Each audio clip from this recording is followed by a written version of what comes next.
Hello YouTube, this is Shirley426 and today we have a review of the HG Sigrun. Now this is in the lineup of the Iron Blooded Orphans kit, however this is not one of those mobile suits that you actually see in the anime. So this is like one of those side story stuff going on there. But that's as far as I know, because even with the most obscure like mobile suits, sometimes we could get to actually see them in like the G Generation series of games, but however this is one of those units that I have not seen so far in any other media or game as well. So yeah, the only reason I bought this is because after trying out the 30-minute fantasy line, the Liber Knight, I had so much fun and I just got hooked up onto the overall night themed mechs, which is why I purchased this as well. Alright, so now let's see what we got. So as usual, let's go over components and other articulations and leftover pieces as well. So, obviously for those who don't know, this is based on the Valkyrie frame. Now, Valkyrie frames weren't exactly, there weren't exactly a ton because of the Gundam frames, but as far as I know, Valkyrie frames were also supposed to be, if I remember correctly, was supposed to go on par with like Gundam frames, but you know, because of the efficiency of the Gundam frames, there was like not really much use for the Valkyrie frames, which is why they were faded out. Alright, so let's go over components. So let me get it off the stand before I get dizzy. Alright, so first of all, what you get, of course, is obviously the mobile suit itself. So I'm really liking the design. Definitely, when you look at it, you definitely get the overall, oh, that's like a night style, night theme design here and there as well. So let me get out there, and here are the stuff that you should be getting from the kit as well. So number one, let's look at the stickers. Now the sticker sheet isn't as bad. So Iron Blooded Orphan kits were very known for their notorious amount of stickers. In this case, not too bad. I mean, most of the Valkyrie frame kits we got, they weren't really sticker heavy, so I guess Valkyrie frames were definitely ideal in terms of the HG kits in general, or even the full mechanics version. So yeah, so this is not a single sticker. This is actually 4 pieces of stickers that goes onto the shield. So you can see on the shield here, there's these gray parts that you attach onto the edge of these white pieces here. So that's 4, and then we have this one, which is supposed to go onto the visor, but applying this as a sticker was just so difficult. I decided to just color it as well. Here we have these 4 ones that goes onto the faceplate of the mobile suit, which I'll get into later. And then once again, like the grays, this also has like the mono eye system thing going on inside as well. So technically it's already a gray piece, so they tell you to put this sticker, which is already gray, with a middle yellow piece, yellow section on the middle. So I decided to just color the middle part of that gray piece. It was a gold Gundam marker, so I don't need to use that. Here, this one I actually just forgot to apply. This is actually supposed to go onto the, you know, on the back plate here. So the back skirt here, is supposed to cover this V section here as well. So I might actually apply that later. Alright, other than that, here are the equipment that you should be getting. So number one, I'm not going to show this on the review because for those who know, I really hate these type of wire actions going on here. So number one, you're supposed to cut these in half to have 4 pieces, and you're supposed to do this anchor shield wire gimmick going on here.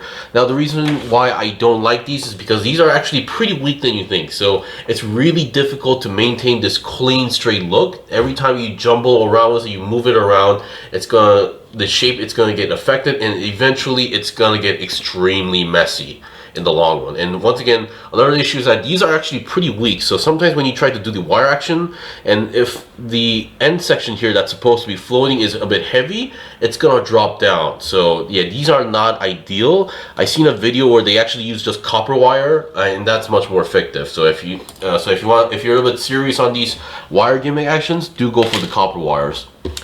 Alright, and then hand-wise, we get the multi-purpose hands for left and right, obviously. Give me a moment.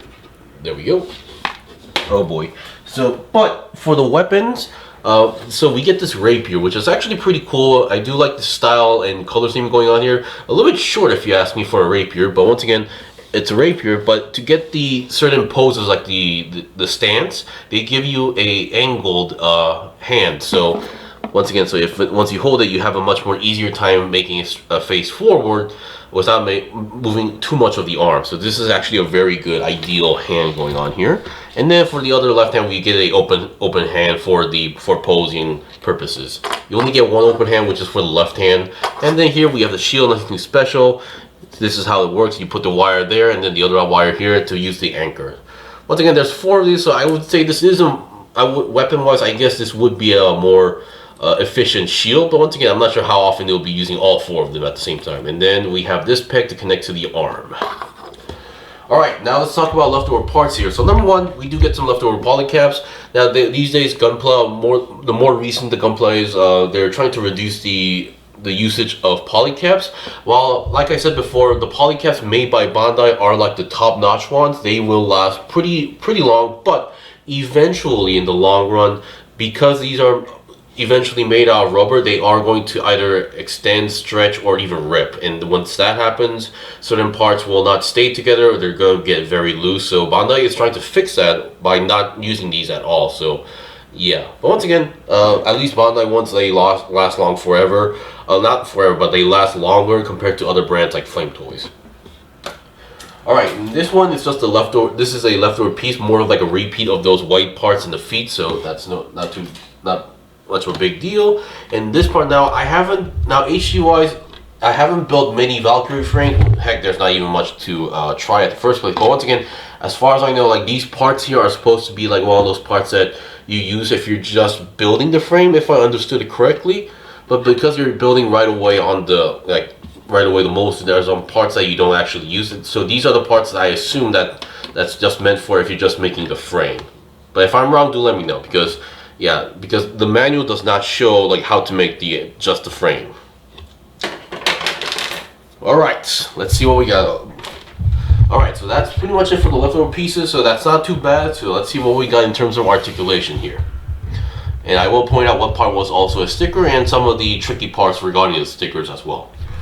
Alright, now let's start with the top section here. So the head. Now I'm kind of confused with like which is the eye. Is it these 4 things on the faceplate, or is it the visor here? So kind of tricky to tell which one is which. Maybe they're both, but who knows.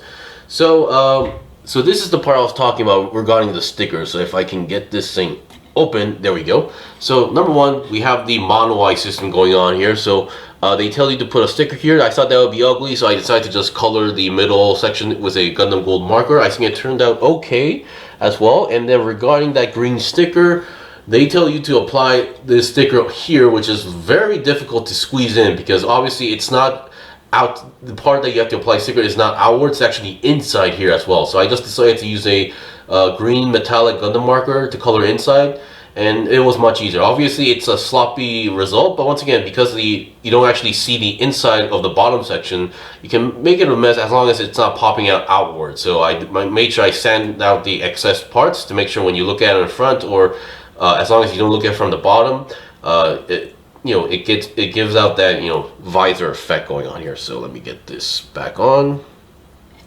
So yeah, I think it worked okay. And then yeah, for some reason applying these white horns on the head were kind of tricky. One actually went in pretty well. The other one actually gave me a struggle for like 3 minutes to apply, but who knows.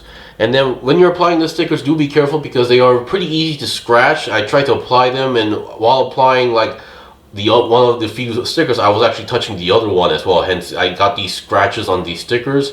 So do be careful, or if you can, maybe color them. So yeah. So that is pretty much it for the stickers that goes on the head. So head articulation wise, despite the faceplate, you can go downwards, upwards, and then side to side, not so much because of that faceplate thing going on here. So 360 is not going to be possible unless you go in like this, but you're in an angle, which is kind of odd. And keep in mind, you're using the polycab neck joint here. So make sure when you're moving the head around, make sure it's in the right position, because sometimes I have noticed recently these polycab neck joints can move all over the place. So yeah. Alright, now for the shoulders, once again we do get a pretty good forward and backward movement for the shoulders. Now you do also get this movement here, which also makes the shoulder or middle or the side of the body parts go forward and backward. So this gives a little bit of extra, articulation, but not too crazily amount. So which is fine as well. And then the shoulder armor is attached to the arm itself. There is a clip joint here, so do be careful because this is on a clip joint. It's kind of easy to pop out, or if you're not careful, you might actually break the clip. So just be careful about that. It's not fragile, but once again, it can happen. All right, and then moving the arm to more than 90 degrees upwards is possible, and obviously, oops, that was close.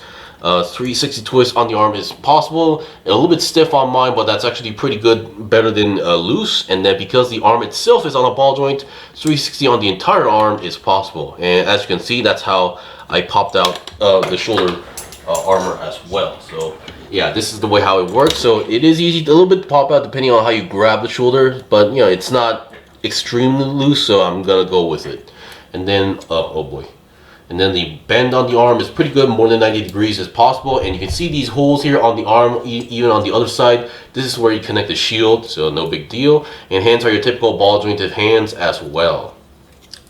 Alright, now let's get the body here. Now, one of the biggest issues I had with previous Iron Blooded Orphans HG kits were their waist. They would always get loose on this part here, so in the long run they would become very like loose and then wobbly. But in this case, this is actually one of the most stable and stable and stiff waist joints I've seen so far on these kits. So yeah, I don't think this guy is gonna get loose anytime soon, but who knows.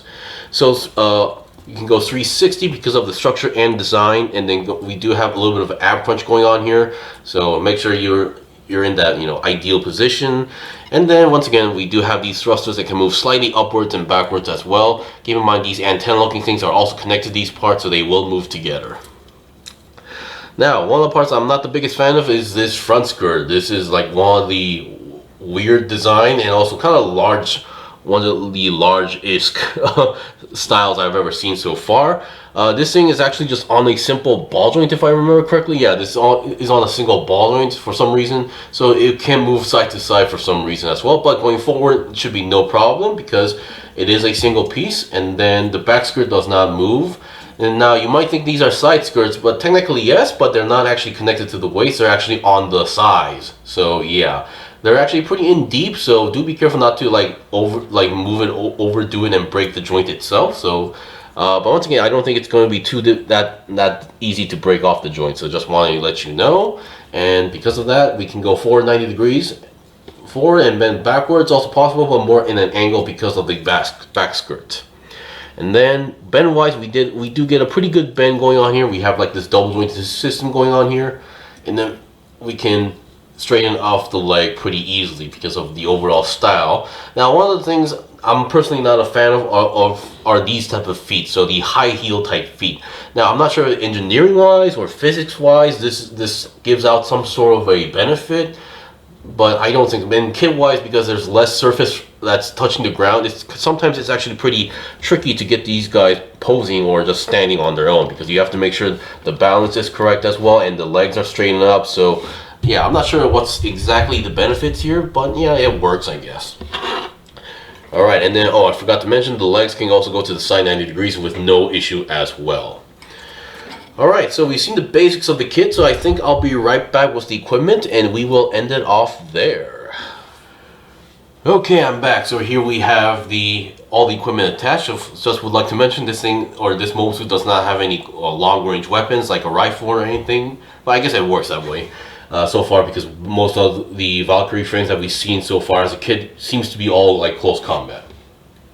Alright, so we have the rapier here, the rapier weapon, and then I am using the angled hand joint here, so let me just get it out. So here is the ball joint. You can see, compared to a regular one, you can see it's not exactly a straight ball joint, but this actually gives out this allows the pose to be used in a more rapier stance, and then also this actually does help a lot when you're trying to do like certain stabbing poses, or right before the jab pose going on here. So I guess that works. Now the hand, you can see it's not the tightest grip, but if you push it all the way in, it does get a little bit grippier, so you do get a little bit tension, so getting a more tight grip. But on the other lower sections, you will see it's just spinning around. So just would like to mention that as well. And yes, there is supposed to be a gap here as well. I'm not sure why, but even the manual does mention that there will be a gap on the manual.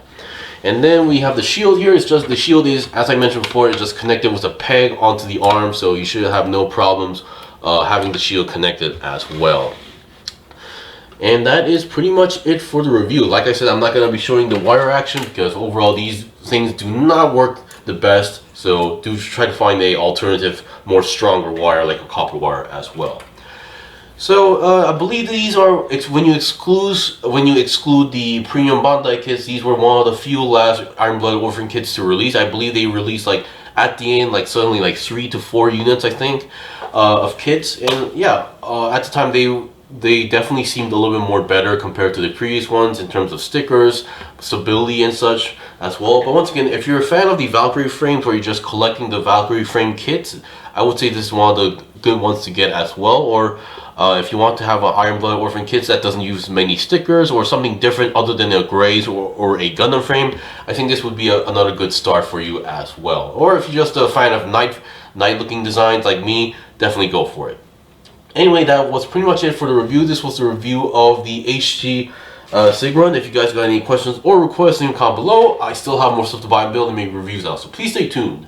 Until then, see you guys next time.